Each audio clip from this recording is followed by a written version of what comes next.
Alhamdulillah, alhamdulillahil mawjudi ajala wa abadan ila makan, wassalatu wassalamu atamanil akmalan ala sayyidina Muhammadin sayyidi waladin anan wa ala alihi wa sahbihi wa man tabi'ahum bi ihsan. Asyhadu an la ilaha illallah wahdahu la syarika lah wa asyhadu anna sayyidana Muhammadan abduhu wa rasuluh la nabiyya ba'da.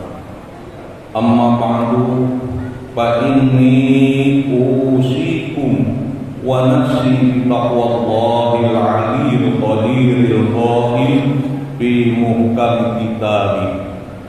Walladzina yu'dzunal mu'minina wal mu'minat bighairi maktasabu faqad ihtamalu buhtanan wa isman mubina. Shadaqallahul adzim.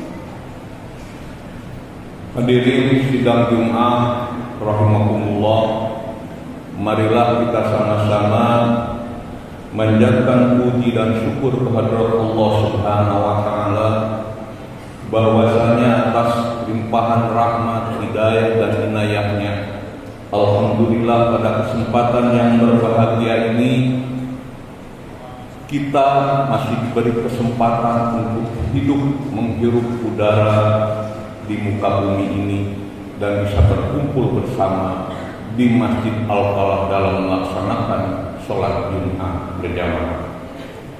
Tak lupa selawat serta salam semoga terlimpah pada junjungan kita Habibana wa Nabiyana Muhammad sallallahu alaihi wasallam. Hadirin sidang Jumat yang berbahagia, saya selaku khatib pada kesempatan yang berbahagia ini berwasiat kepada diri pribadi saya dan untuk kita semua, marilah kita meningkatkan kualitas keimanan dan ketakwaan kita kepada Allah dengan cara melaksanakan apa yang diwajibkan oleh Allah dan menjauhi apa yang diharamkannya. Kaum muslimin yang berbahagia, di antara maksiat lisan adalah mencaci seorang muslim, melaknatnya, melecehkannya, dan mengatakan setiap perkataan yang menyakiti hatinya tanpa ada sebab syar'i atau alasan yang dibenarkan oleh syariat. Baginda Rasulullah SAW bersabda, "Sibabul muslimi fusuq," rawahul Bukhari, yang artinya mencaci seorang muslim adalah kefasikan. Hadis riwayat Bukhari. Hadis ini menyebut perbuatan mencaci seorang muslim sebagai kefasikan karena ia tergolong dosa besar. Sedangkan melaknat artinya adalah mencaci orang lain serta mendoakannya agar menjauhkan dari kebaikan dan rahmat Allah. Seperti yang mengatakan, semoga Allah melaknatmu, semoga laknat Allah menimpamu, engkau terlaknat, atau engkau termasuk orang yang pantas mendapat laknat Allah. Melaknat seorang muslim hukumnya dosa besar. Baginda Rasulullah SAW dengan tegas menyatakan, la'nul mu'mini kaqatlih, muttafaqun alaih, yang artinya melaknat seorang mukmin serupa dengan membunuhnya. Mencaci dan melaknat saudara sesama muslim bukanlah sifat seorang mukmin yang sempurna imannya, sebagaimana yang ditegaskan baginda Nabi sallallahu alaihi wasallam, laisal mu'minu bi ta'ani walal la'ani walal fahisi walal bazi. Hadis riwayat Ahmad Tirmidzi dan keduanya, yang artinya seorang mukmin yang sempurna imannya bukanlah seorang pencaci, bukanlah seorang pelaknat, bukan pula orang yang berkata keji dan kotor. Bahkan dalam hadis lain, baginda Rasulullah Shallallahu Alaihi Wasallam dengan tegas bersabda, Inna syarran nasi man tarakahun nas aw wada'ahun nas ittiqa'a fuhsih. Rawahu Bukhari. Yang artinya sesungguhnya termasuk manusia yang paling buruk adalah seorang yang meninggalkan orang lain karena takut akan perkataan keji dan kotornya.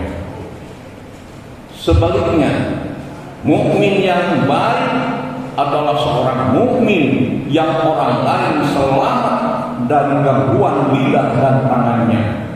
Sebagaimana baginda Nabi Shallallahu Alaihi Wasallam bersabda, Al-Muslimu man salimal muslimuna min lisanihi wa yadihi. Yang artinya, muslim yang sempurna imannya adalah seorang yang orang muslim lainnya selamat dari gangguan lidah dan tangannya. Muttafaqun alaih. Masyaallah muslimin rahimakumullah. Oleh karena itulah, mari kita jaga lidah kita, jangan sampai menjadi sumber bencana bagi diri kita sendiri maupun orang lain. Lidah bisa menjadi bencana bagi diri sendiri karena jika tidak hati-hati, ucapan-ucapan yang haram dan mengandung dosa akan meluncur dari lidah kita. Imam Al-Ghazali menuturkan, lidah adalah nikmat yang agung, bentuknya kecil, tapi akibat yang ditimbulkannya bisa sangat besar. Hadirin, dengan sebab lidah, seorang anak bisa bertengkar dengan kedua orang tuanya.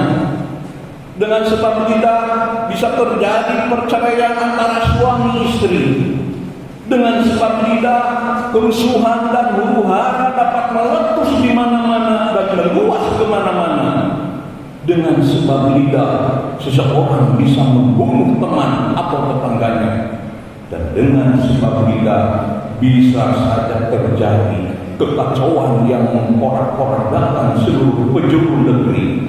Dan dengan sebab lidah, bisa jadi kita kehilangan sesuatu yang sangat berharga bagi keutuhan sebuah negara, yaitu persatuan dan kesatuan.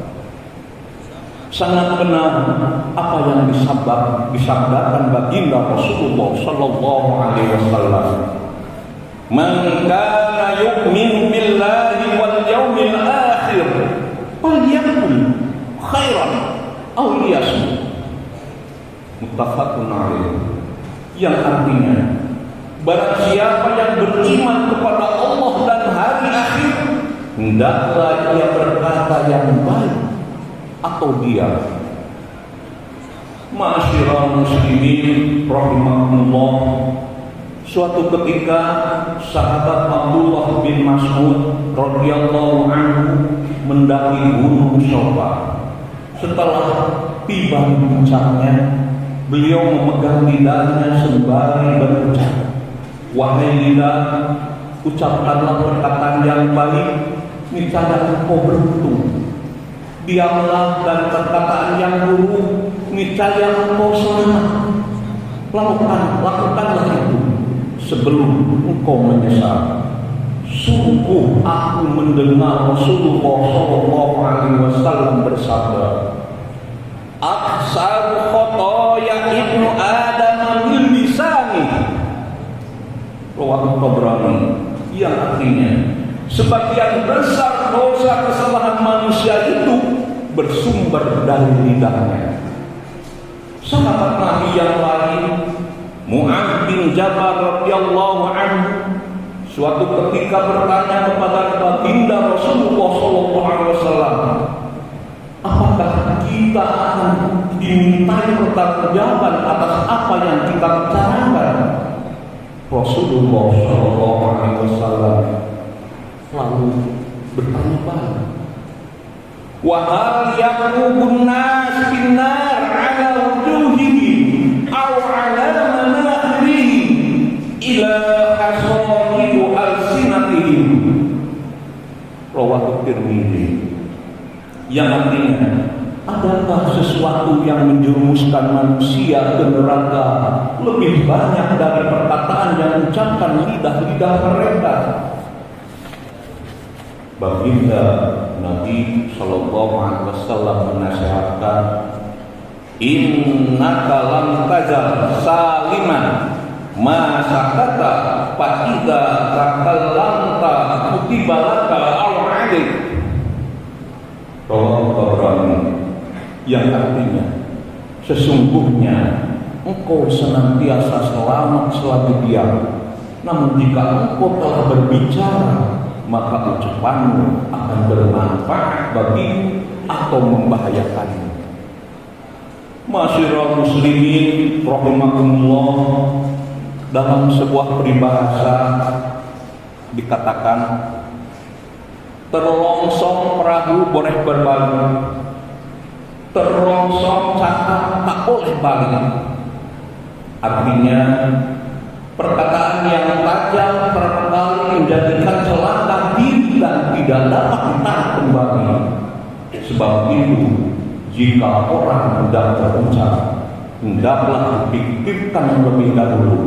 Sangat penting bagi kita untuk berpikir sebelum berucap, berpikir sebelum berkomentar, berpikir sebelum menulis di media sosial. Tulisan adalah salah satu dari dua lisan kita. Jika baik dan bermanfaat, kita katakan atau kita tulis.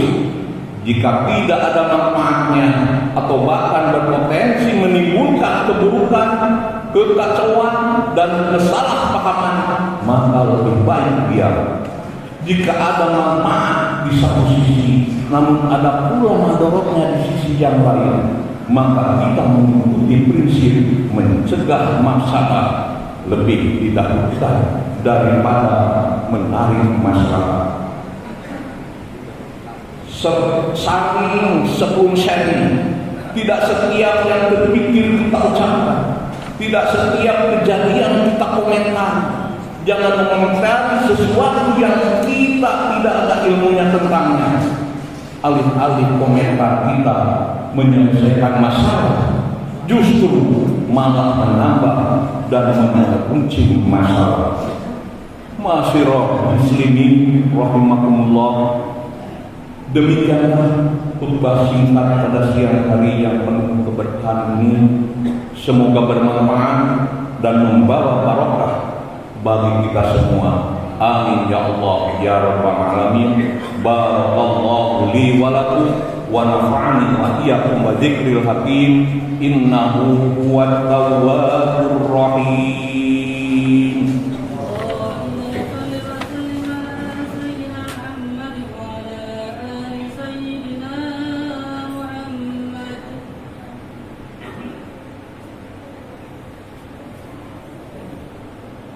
Alhamdulillah wa kafa wa usalli wa usallimu ala sayyidina Muhammadinil Mustafa wa ala alihi wa ashabihi ahlil wafa. Ashhadu an la ilaha illallah wahdahu la syarikalah wa ashhadu anna sayyidana Muhammadan abduhu wa rasuluh. Amma ba'du. Fa ya ayyuhal muslimun, usikum wa nafsi bitaqwallahil aliyil azim. Wa'lamu anna Allah amarakum bi amrin azim. Amarakum bis salati wassalam ala nabiyil karim. Faqala inna Allah wa malaikatahu yusalluna 'alan nabi. Ya ayyuhalladzina amanu sallu alaihi wa sallimu taslima. Allahumma salli ala Sayyidina Muhammad wa ala ali Sayyidina Muhammad kama sallaita ala Sayyidina Ibrahim wa ala ali Sayyidina Ibrahim wa barik ala Sayyidina Muhammad wa ala ali Sayyidina Muhammad kama barakta ala Sayyidina Ibrahim wa ala ali Sayyidina Ibrahim bil alamina innaka hamidum majid. Amin ya Allah ya rabbal alamin. Allahumma fir lil muslimina wal muslimat wal mu'minina wal mu'minat al ahya'i minhum wal amwat. Allahumma adfa'na al bala wal ghala wal waba wal fahsya'i wal munkar wal bagya wasuyub al mukhtalifata wasyada'ida wal mihana ma zaharu minha wa ma batona min baladina hadha khasah wa min buldanil muslimina amma innaka ala kulli syai'in qadir. Ibadallah, innallaha ya'muru bil 'adli wal ihsan wa ita'i dzil qurba wa yanha 'anil fahsya'i wal munkar wal baghi ya'idukum la'allakum tadhakkarun. Astaghfirullahal azim li wa lakum. Allah